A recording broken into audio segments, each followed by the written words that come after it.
Muy valioso contar con esos datos para la reflexión en el departamento y la reflexión de lo que ha sucedido en el país.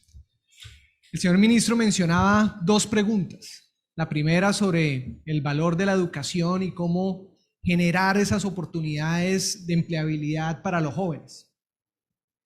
Sobre la primera pregunta, vale la pena mencionar que la herramienta más poderosa de progreso y de movilidad social es la educación.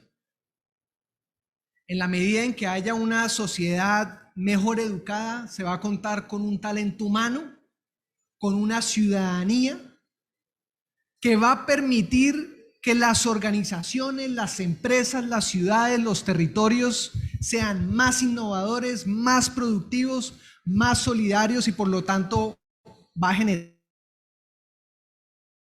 sus habitantes. Y lo que pasó en la pandemia sin duda fue un gran desafío, como lo mencionaba el señor ministro, un aumento de la deserción estudiantil, un aumento de la interrupción en los procesos educativos, una disminución del ingreso, pero precisamente con este tipo de herramientas lo que se genera es cómo garantizar esa educación gratuita y de calidad. El hecho de que haya una persona que no tenga una educación adecuada es un problema de toda la sociedad. Y gracias, ministro, por esos esfuerzos que han permitido precisamente que una ciudad, que un territorio que es universitario haya podido continuar con sus procesos en el departamento, brindándole la educación a la población juvenil. Y hay otro punto, señor ministro, que mencionaba cómo garantizamos esa empleabilidad de los estudiantes. Y durante la pandemia llegamos a tasas en el área metropolitana de Bucaramanga de más del 30% de desempleo juvenil. Eso hace que sin duda fue un gran desafío y varias entidades como el IMEU, Cajazán, la Comisión Regional de Competitividad, la Cámara de Comercio de Bucaramanga, la ANDI, ProSantander, el SENA, se reunieron para pensar en qué podíamos hacer a nivel local para solucionar esa problemática. Y de ahí salió un informe que se denomina Propuestas para fortalecer el empleo juvenil en Santander. Sin duda hay una serie de reformas estructurales que hay que llevar a cabo a nivel nacional, pero también podemos hacer mucho a nivel territorial. Y hay que ponernos en el lado del estudiante.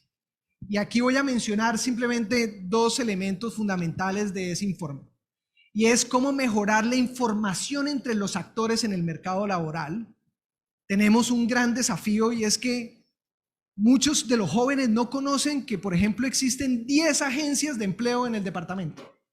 No saben cuál es la dirección de esas agencias. No saben cuáles son los servicios que le prestan esas agencias. También tenemos dificultad de acceder, a lo mejor no es simplemente que los jóvenes accedan a las agencias, sino que las agencias busquen a los estudiantes. Muchas veces no conocemos la dificultad que enfrentan los estudiantes, por ejemplo, a cargar la hoja de vida en lo que es la plataforma del Servicio Público de Empleo. Y por otro lado, hay que ponernos del lado del empresario.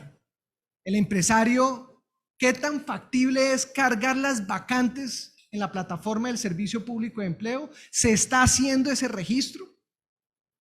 E igualmente hay que evaluar y hacerle seguimiento a las agencias de empleo para poder medir su desempeño. ¿Cuáles son las agencias de empleo que están haciendo bien su labor? ¿Cuáles son las agencias de empleo que deben mejorar? Pero no lo podemos saber si no hay información y seguimiento del desempeño de estas entidades. Y por último, señor ministro, la pertinencia en la educación. Tenemos muchas vacantes en el departamento, pero que no se suplen es porque no se cuenta con el talento pertinente. Y el ministro ha mencionado, por ejemplo, el caso del bilingüismo. En los últimos 3 años hemos perdido más de 3.000 puestos de trabajo en el departamento porque hay empresas que se han establecido es en otras regiones. Prefieren municipios como Cali, Tunja, Medellín y no en Bucaramanga porque tenemos un déficit de talento bilingüe. Entonces, ahí ese pacto que sugiere el señor ministro es fundamental, pero no es simplemente para que sea ex post la relación con el sector privado, sino una articulación durante el proceso de formación en abrir pasantías, en programas duales y, por qué no, en revisar el currículum, el pensum de manera conjunta y cuáles son los desafíos de investigación para que eso permita mayor productividad al sector privado. Muchas gracias, señor ministro.